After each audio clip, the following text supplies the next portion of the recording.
శివ పార్వతులేమో ఈ దంపతులనిపించాలి, ప్రతి సంసారంలోనూ మా కథలే వినిపించాలి.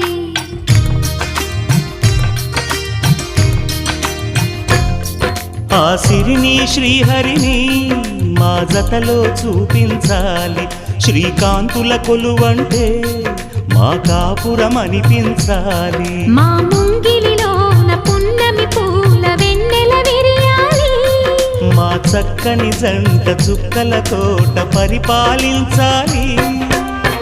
కలలో ఇలలో ఏ కన్నెకి ఇలాంటి పతి రాడనిపించే వరుణ్ణే వరముగ ఇవ్వండి, కని విని ఎరుగని వేడుకతో వివాహం జరిపించండి.